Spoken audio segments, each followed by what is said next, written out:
ವಿದೇಶಾಂಗ ಇಲಾಖೆಯಿಂದ ಮಹತ್ವದ ಸುದ್ದಿಗೋಷ್ಠಿ ಸಂಜೆ 5:30ಕ್ಕೆ ಸುದ್ದಿಗೋಷ್ಠಿಯನ್ನು ನಡೆಸಲಿದೆ ವಿದೇಶಾಂಗ ಇಲಾಖೆ. ಪಾಕಿಸ್ತಾನದ ಮೇಲೆ ಡ್ರೋನ್ ದಾಳಿಯ ಬೆನ್ನಲ್ಲೇ ಸುದ್ದಿಗೋಷ್ಠಿಯನ್ನ ಕರೆಯಲಾಗಿದೆ. ವಿದೇಶಾಂಗ ಇಲಾಖೆ ಕಾರ್ಯದರ್ಶಿ ವಿಕ್ರಮ್ ಮಿಸ್ರಿ ಸುದ್ದಿಗೋಷ್ಠಿಯನ್ನ ನಡೆಸಲಿದ್ದಾರೆ. ಇನ್ನು ಈ ಸುದ್ದಿಗೋಷ್ಠಿಯಲ್ಲಿ colonel Sofiya Qureshi, wing commander Vyomika Singh ಅವರು ಕೂಡ ಭಾಗವಹಿಸಲಿದ್ದಾರೆ. ವಿದೇಶಾಂಗ ಇಲಾಖೆ ವಕ್ತಾರ ರಣಧೀರ್ ಜೈಸ್ವಾಲ್ ಅವರು ಕೂಡ ಭಾಗಿಯಾಗ್ತಾರೆ. ಆಪರೇಷನ್ ಸಿಂಧೂರ 2.0 ಬಗ್ಗೆ ವಿವರಣೆಯನ್ನ ನೀಡಲಿದ್ದಾರೆ. ವಿದೇಶಾಂಗ ಇಲಾಖೆ ಕಾರ್ಯದರ್ಶಿ ವಿಕ್ರಮ್ ಮಿಸ್ರಿ ಮಾಹಿತಿಯನ್ನ ನೀಡಲಿದ್ದಾರೆ. 5:30ಕ್ಕೆ ವಿದೇಶಾಂಗ ಇಲಾಖೆ ಈ ಸುದ್ದಿಗೋಷ್ಠಿಯನ್ನ ನಡೆಸಲಿದೆ. ಇವತ್ತು ಸಂಜೆ 5:30ಕ್ಕೆ ನಡೆಯುವಂತಹ ಸುದ್ದಿಗೋಷ್ಠಿ ಸಾಕಷ್ಟು ಕುತೂಹಲವನ್ನು ಮೂಡಿಸಿದೆ. ನಿನ್ನೆ ಪಾಕಿಸ್ತಾನದ ಮೇಲೆ ಸಾಲು ಡ್ರೋನ್ ದಾಳಿಯನ್ನ ನಡೆಸಲಾಯಿತು. ಪಾಕಿಸ್ತಾನದ ಪ್ರಮುಖ ನಗರಗಳನ್ನು ಗುರಿಯಾಗಿಸಿಕೊಂಡು ಡ್ರೋನ್ ದಾಳಿಯನ್ನ ನಡೆಸಲಾಯಿತು. ರಾವಲ್ಪಿಂಡಿ, ಇಸ್ಲಾಮಾಬಾದ್ ಸೇರಿದಂತೆ ಬಹುತೇಕ ಎಲ್ಲ ಪ್ರಮುಖ ನಗರಗಳ ಮೇಲೂ ಕೂಡ ಡ್ರೋನ್ ದಾಳಿಯನ್ನು ನಡೆಸಿದೆ ಭಾರತ. ಈ ಡ್ರೋನ್ ದಾಳಿಗೆ ಸಂಬಂಧಪಟ್ಟಂತೆ ಇವತ್ತಿನ ಸುದ್ದಿಗೋಷ್ಠಿಯಲ್ಲಿ ವಿವರಣೆಯನ್ನು ನೀಡುವಂತಹ ನಿರೀಕ್ಷೆ ಇದೆ. ನಿನ್ನೆ ಕೂಡ ಸುದ್ದಿಗೋಷ್ಠಿಯನ್ನು ನಡೆಸಲಾಗಿತ್ತು. ಆ ಸಂದರ್ಭದಲ್ಲಿ ವಿಡಿಯೋ ಸಾಕ್ಷಿಗಳನ್ನು ಕೂಡ ನೀಡಲಾಗಿತ್ತು. ಇವತ್ತು ಕೂಡ ಅಂಥದ್ದೇನಾದರೂ ಆಗಬಹುದಾ? ನಿನ್ನೆ ನಡೆದಿರುವಂತಹ ಕಾರ್ಯಾಚರಣೆಗೆ ಸಂಬಂಧಪಟ್ಟಂತೆ, ಡ್ರೋನ್ ದಾಳಿಗೆ ಸಂಬಂಧಪಟ್ಟಂತೆ ಏನೆಲ್ಲ ಡೀಟೇಲ್ಸ್ಗಳನ್ನ ಈ ಸುದ್ದಿಗೋಷ್ಠಿಯಲ್ಲಿ ನೀಡಲಾಗುತ್ತೆ ಅಂತ ಸಾಕಷ್ಟು ಕುತೂಹಲ ಮೂಡಿಸ್ತಾ ಇದೆ.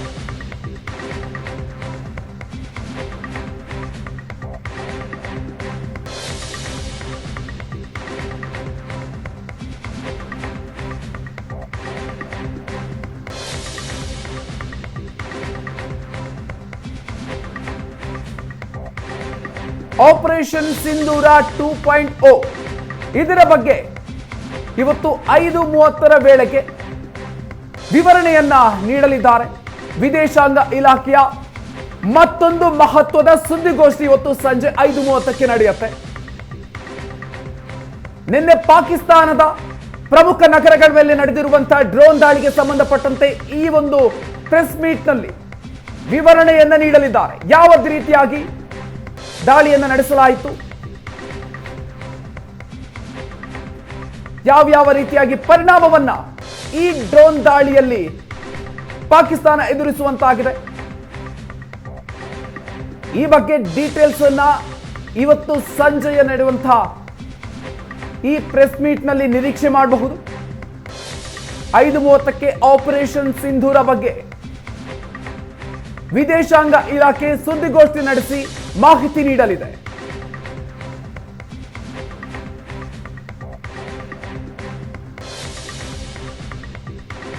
ಭಾರತದ ಸೇನಾ ನೆಲೆಗಳನ್ನ ಗುರಿಯಾಗಿಸಿ ಪಾಕಿಸ್ತಾನದ ಕಡೆಯಿಂದ ಕ್ಷಿಪಣಿಯನ್ನ ಉಡಾಯಿಸಲಾಗಿತ್ತು. ಅದಕ್ಕೆ ಸಂಬಂಧಪಟ್ಟಂತೆ ಅದಕ್ಕೆ ಪ್ರತಿಯಾಗಿ ಭಾರತ ಪಾಕಿಸ್ತಾನದ ಸೇನಾ ನೆಲೆಗಳನ್ನ ಗುರಿಯಾಗಿಸಿಕೊಂಡು ನಿನ್ನೆ ಸಾಲು ಡ್ರೋನ್ ದಾಳಿಯನ್ನು ನಡೆಸಿದೆ. ಪಾಕಿಸ್ತಾನದ ರಾಜಧಾನಿ ಇಸ್ಲಾಮಾಬಾದ್ ಸೇರಿದಂತೆ ಪಾಕಿಸ್ತಾನದ ಸೇನಾ ಹೆಡ್ ಕ್ವಾರ್ಟರ್ಸ್ ರಾವಲ್ಪಿಂಡಿ, ಲಾಹೋರ್ ಸೇರಿದಂತೆ ಪ್ರಮುಖ ನಗರಗಳನ್ನು ಗುರಿಯಾಗಿಸಿಕೊಂಡು ಸಾಲು ಡ್ರೋನ್ ದಾಳಿಯನ್ನ ನಡೆಸಲಾಯಿತು. ಇದಕ್ಕೆ ಸಂಬಂಧಪಟ್ಟಂತೆ ಮಾಹಿತಿಯನ್ನ ನೀಡಲಿದ್ದಾರೆ. ಇವತ್ತಿನ ಈ ಮಹತ್ವದ ಸುದ್ದಿಗೋಷ್ಠಿಯಲ್ಲಿ ಸಂಜೆ 5:30ಕ್ಕೆ ವಿದೇಶಾಂಗ ಇಲಾಖೆ ಈ ಸುದ್ದಿಗೋಷ್ಠಿಯನ್ನ ನಡೆಸಲಿದೆ. ಪಾಕಿಸ್ತಾನದ ಮೇಲೆ ಡ್ರೋನ್ ದಾಳಿ ನಡೆದ ಬೆನ್ನಲ್ಲೇ ಸುದ್ದಿಗೋಷ್ಠಿಯನ್ನ ಹಮ್ಮಿಕೊಳ್ಳಲಾಗಿದೆ. ಪಾಕಿಸ್ತಾನ ವಿರುದ್ಧ ಭಾರತ ನಿನ್ನೆ ನಡೆಸಿರುವಂತಹ ಡ್ರೋನ್ ಕಾರ್ಯಾಚರಣೆ ಈ ಹಿನ್ನೆಲೆಯಲ್ಲಿ ಇವತ್ತು ಸಾಕಷ್ಟು ಕುತೂಹಲವನ್ನ ಮೂಡಿಸ್ತಾ ಇದೆ. ಮತ್ತಷ್ಟು ಡೀಟೇಲ್ಸ್ ಕೊಡ್ತಾರೆ ಈ ಬಗ್ಗೆ ನಮ್ಮ ಪ್ರತಿನಿಧಿ ಶಶಿ ಇದೀಗ ನ್ಯೂಸ್ ಡೆಸ್ಕ್ ನಿಂದ ನೇರ ಸಂಪರ್ಕದಲ್ಲಿದ್ದಾರೆ. ಶಶಿ, ಸಾಕಷ್ಟು ಕುತೂಹಲ ಕೆರಳಿಸ್ತಾ ಇದೆ ಇವತ್ತಿನ ಈ ಒಂದು ಪ್ರೆಸ್ ಮೀಟ್. ನಿನ್ನೆ ಪಾಕಿಸ್ತಾನದ ಮೇಲೆ ಸಾಲು ಡ್ರೋನ್ ದಾಳಿ ಆಯಿತು. ಇದಕ್ಕೆ ಸಂಬಂಧಪಟ್ಟಂತೆ ಇವತ್ತಿನ ಪ್ರೆಸ್ ಮೀಟ್ ನಲ್ಲಿ ಏನೆಲ್ಲ ನಿರೀಕ್ಷೆ ಮಾಡಬಹುದು, ಏನೇನು ಡೀಟೇಲ್ಸ್ ಇದೆ ಶಶಿ? ಇವತ್ತು ಬೆಳಗ್ಗೆ 10 ಗಂಟೆಗೆ ಪ್ರೆಸ್ ಮೀಟ್ ಅನ್ನು ಕರೆಯಲಾಗಿತ್ತು. ವಿದೇಶಾಂಗ ಸಚಿವಾಲಯ ಮತ್ತು ರಕ್ಷಣಾ ಸಚಿವಾಲಯ ಜಂಟಿ ಪತ್ರಿಕಾಗೋಷ್ಠಿ. ಬೆಳಗ್ಗೆ 10 ಗಂಟೆಗೆ ಇದ್ದಂತಹ ಪತ್ರಿಕಾಗೋಷ್ಠಿಯನ್ನು ಮುಂದೂಡಲಾಯಿತು. ಕಾರಣವನ್ನು ಕೊಟ್ಟಿರಲಿಲ್ಲ. ಈಗ ಸಂಜೆ 5:30 ಪ್ರೆಸ್ ಮೀಟ್ ಆಗುತ್ತೆ. ಪಾಕಿಸ್ತಾನದ ಮೇಲೆ ನಿನ್ನೆ ರಾತ್ರಿ ಇಡೀ ಭಾರತ ವಾಯುದಾಳಿಯನ್ನು ಮಾಡಿತು ಮತ್ತು ಪಾಕಿಸ್ತಾನವು ಕೂಡ ಭಾರತದ ಪಶ್ಚಿಮ ಭಾಗದಲ್ಲಿ ಇರುವಂತಹ ರಾಜ್ಯಗಳ ಪ್ರಮುಖ ನಗರಗಳು ಮತ್ತು ಸೇನಾ ನೆಲೆಗಳನ್ನು ಗುರಿಯಾಗಿಸಿಕೊಂಡು ದಾಳಿ ಮಾಡುವಂತಹ ಪ್ರಯತ್ನವನ್ನು ಮಾಡಿತು. ಅದರ ಬಗ್ಗೆ ಇವತ್ತಿನ ಪತ್ರಿಕಾಗೋಷ್ಠಿಯಲ್ಲಿ ಮಾಹಿತಿಯನ್ನು ಕೊಡುವವರಿದ್ದಾರೆ. ಈಗಾಗಲೇ ಭಾರತ F-16 ಮತ್ತು JF-17 ಯುದ್ಧ ವಿಮಾನಗಳು, ಪಾಕಿಸ್ತಾನದ ವಾಯುಪಡೆಯ ಯುದ್ಧ ವಿಮಾನಗಳನ್ನು ಭಾರತ ಹೊಡೆದುರುಳಿಸಿದೆ ಅನ್ನುವಂತಹ ವರದಿಗಳು ಬಂದಿದ್ದಾವೆ. ಆದರೆ ಇದುವರೆಗೆ ಖಚಿತವಾಗಿ ಎಷ್ಟು ಯುದ್ಧ ವಿಮಾನಗಳನ್ನು ಹೊಡೆದುರುಳಿಸಲಾಗಿದೆ ಅನ್ನೋದರ ಬಗ್ಗೆ ಸ್ಪಷ್ಟತೆ ಇಲ್ಲ. ಪಾಕಿಸ್ತಾನದ ಸೇನೆಯ ವಕ್ತಾರರು ನಿನ್ನೆ ಮಾತನಾಡ್ತಾ ಹೇಳಿದ್ರು, 2 JF-17 ಯುದ್ಧ ವಿಮಾನಗಳನ್ನು ಭಾರತ ಹೊಡೆದುರುಳಿಸಿದೆ, ಕೆಲವು ಡ್ರೋನ್ಗಳನ್ನು ಹೊಡೆದುರುಳಿಸಲಾಗಿದೆ ಅನ್ನುವ ಹೇಳಿಕೆ ಪಾಕಿಸ್ತಾನದಿಂದಲೇ ಬಂದಿತ್ತು. ಹಾಗಾಗಿ ನಿನ್ನೆ ರಾತ್ರಿಯಿಂದ ಈ ಕ್ಷಣದವರೆಗೆ ಏನೆಲ್ಲ ಆಪರೇಷನ್ ಸಿಂಧೂರದ ಪ್ರಯತ್ನಗಳಾಗಿದ್ದಾವೆ, ದಾಳಿ ಮತ್ತು ಪ್ರತಿದಾಳಿಯನ್ನು ತಡೆಯುವಂತಹ ಪ್ರಕ್ರಿಯೆಗಳು, ಅದೆಲ್ಲದರ ಬಗ್ಗೆ ಮಾಹಿತಿ ಕೊಡುವಂತಹ ಸಾಧ್ಯತೆ ಇದೆ ಪತ್ರಿಕಾಗೋಷ್ಠಿಯಲ್ಲಿ. ಜೊತೆಗೆ ಮುಂದಿನ ಪ್ಲಾನ್ ಆಫ್ ಆಕ್ಷನ್ ಏನು ಅಂದರೆ, ಈಗ ನಿನ್ನೆ ಭಾರತ ಸ್ಪಷ್ಟಪಡಿಸಿತ್ತು, ಪಾಕಿಸ್ತಾನ ಎಸ್ಕಲೇಷನನ್ನು, ಉದ್ವಿಗ್ನತೆಯನ್ನು ತೀವ್ರಗೊಳಿಸುವಂತಹ ಪ್ರಯತ್ನಗಳನ್ನು ಮಾಡಿದರೆ ಭಾರತ ರಿಟಾಲಿಯೇಷನ್ ಮಾಡುತ್ತೆ ಅಂತ.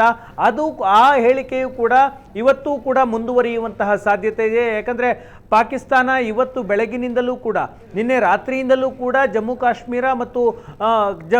ಮತ್ತು ಕಾಶ್ಮೀರದ ಭಾಗಗಳಲ್ಲಿ ಜನರನ್ನು ಗುರಿಯಾಗಿಸಿಕೊಂಡು ಶೆಲ್ಲಿಂಗ್ ಮತ್ತು ಗುಂಡಿನ ದಾಳಿಯನ್ನು ಮಾಡ್ತಾ ಇತ್ತು.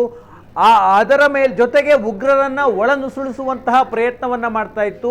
ಅದರ ಬಗ್ಗೆಯೂ ಕೂಡ ಇವತ್ತಿನ ಪ್ರೆಸ್ ಮೀಟ್ನಲ್ಲಿ ಮಾಹಿತಿಯನ್ನು ಕೊಡ್ತಾರೆ. ಜೊತೆಗೆ ಆಪರೇಷನ್ ಸಿಂಧೂರ ಯಾವ ಹಂತಕ್ಕೆ ಬಂದಿದೆ ಮತ್ತು ಕಂಟಿನ್ಯೂ ಯಾವ ರೀತಿ ಮಾಡ್ತೀವಿ ಅನ್ನೋದರ ಬಗ್ಗೆ ಇವತ್ತು ಪತ್ರಿಕಾಗೋಷ್ಠಿ ಆಗುತ್ತೆ.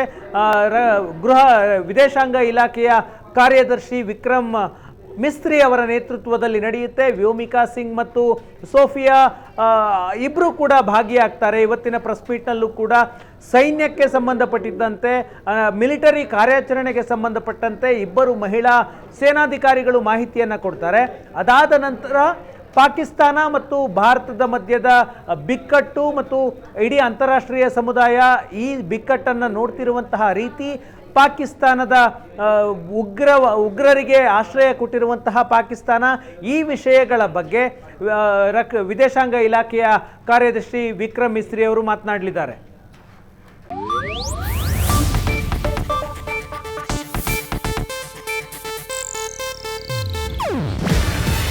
ಇದು ಏಷ್ಯಾನೆಟ್ ನ್ಯೂಸ್ ನೆಟ್ವರ್ಕ್ ಪ್ರಸ್ತುತಿ. ನೀವು ನೋಡ್ತಿದ್ದೀರಾ ಏಷ್ಯಾನೆಟ್ ಸುವರ್ಣ ನ್ಯೂಸ್.